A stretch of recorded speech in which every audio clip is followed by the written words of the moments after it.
20 ఏళ్ల క్రితము నోటిఫై చేసి వక్ఫ్ బోర్డ్ భూమి అని చెప్పినటువంటి అనేకమైనటువంటి భూమిని ఈరోజు లక్షలాది ఎకరాలను ఈ ప్రభుత్వం కాపాడుతూ ఉన్నది కదా. 800 సంవత్సరాల చరిత్ర ఉన్నటువంటి ఈ భూమిని ఎందుకు కాపాడతలేదు? కేవలం 20 సంవత్సరాల కింద నోటిఫై చేసినటువంటి వక్ఫ్ బోర్డ్ భూములను కాపాడడానికి శ్రద్ధ చూపిస్తున్నటువంటి ప్రభుత్వం దేనికోసమని 800 సంవత్సరాల చరిత్ర ఉన్నటువంటి ఈ భూమిని గాని ఈ కట్టడాన్ని గాని కాపాడతలేదో దీనికి సమాధానం చెప్పమనంటే ముందు ముఖ్యమంత్రి గారు ఇది ఎండోమెంట్ లో లేదు, ఆర్కియాలజికల్ డిపార్ట్మెంట్ లేదు చెప్పడానికి సిగ్గు ఉండాలి.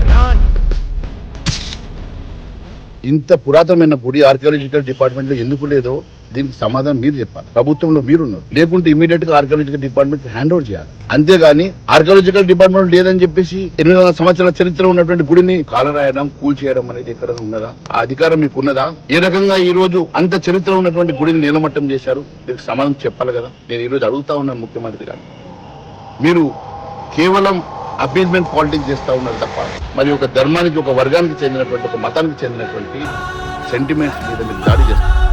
మా సంస్కృతి సంప్రదాయాల మీద దాడి జరుగుతా ఉన్నది. ఈ రోజు మా గుళ్ళు కేవలం మాకు పూజ స్థలమే కాదు, మా అందరికి ఆత్మ గౌరవం, మా అందరికి ఒక ప్రతీక, మా అందరికి మరి గుడి అంటే ఒక నమ్మకం, ఒక విశ్వాసం. అలాంటి గుళ్లను ఈ రోజు మీరు ఒకటిగా చరిత్రను కాలగర్భంలో కలిపే ప్రయత్నం చేస్తూ గుళ్లను మీరు ఈ రకంగా ధ్వంసం చేస్తే ఎట్టి పరిస్థితుల్లో భారతీయ జనతా పార్టీ ఊరుకునే సమస్య లేదు.